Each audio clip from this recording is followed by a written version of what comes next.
शिक्षा और संस्कार में आपका स्वागत है।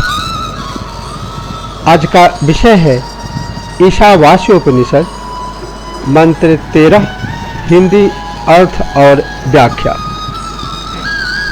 शास्त्र के यथार्थ तात्पर्य को समझकर संभूति और असंभूति की उपासना करने से जो सर्वोत्तम परिणाम होता है, अब संकेत में उसका वर्णन करते हुए कहा गया है। अन्या देवाहु संभवा धन्यादाहुरसंभवा इति शुश्रुम धीराणाम ये नस्तद् चचक्षिरे। अर्थात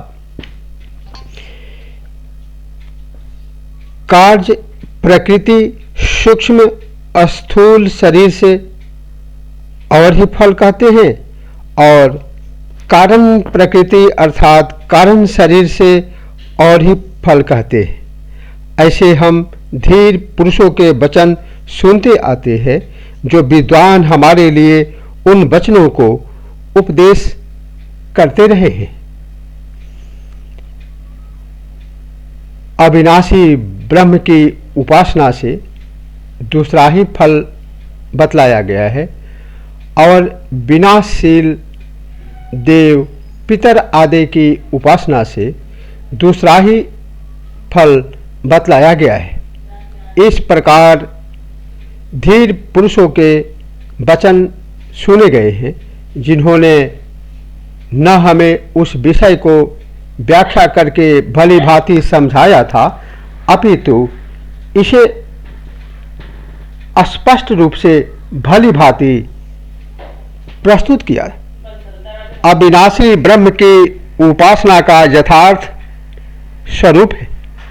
पर ब्रह्म पुरुषोत्तम भगवान को सर्वशक्तिमान, सर्वज्ञ, सर्वाधार, सर्वमय, संपूर्ण संसार के कर्ता, धर्ता, हर्ता, नित्य अविनाशी समझना और भक्ति, श्रद्धा तथा प्रेम परिपूरित हृदय से नित्य निरंतर उनके दिव्य परम मधुर नाम रूप लीला धाम तथा प्राकृत गुण रहित एवं दिव्य गुण गणमय सच्चिदानंद घन स्वरूप का श्रवण, कीर्तन, स्मरण आदि करते रहना।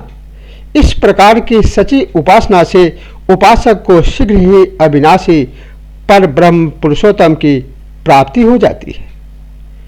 जैसा कि गीता अध्याय 9 श्लोक 34 में कहा गया है, मन्मना भव मद्भक्तो मद्याजे माम नमस्कुरु मामे वैश्यसि युक्तैव मात्मानं मत्परायणः। अर्थात मुझ में मन वाला हो, मेरा भक्त बन, मेरा पूजन करने वाला हो, मुझको प्रणाम कर। इस प्रकार आत्मा को मुझ में नियुक्त करके मेरे परायण होकर तू मुझको ही प्राप्त होगा। ईश्वर उपासना का मिथ्या स्वांग भरने वाले दंभियों को जो फल मिलता है, उससे इन सच्चे उपासकों को मिलने वाला यह फल सर्वथा भिन्न और विलक्षण है। इसी प्रकार अविनाशी देवता आदि की उपासना का यथार्थ स्वरूप शास्त्रों के एवं श्री भगवान के आज्ञा अनुसार देवता, पितर, ब्राह्मण, माता, पिता, आचार्य और ज्ञानी महापुरुषों की अवश्य कर्तव्य समझकर सेवा, पूजन आदि करना, और उसको भगवान की आज्ञा का पालन एवं उसकी परम सेवा समझना।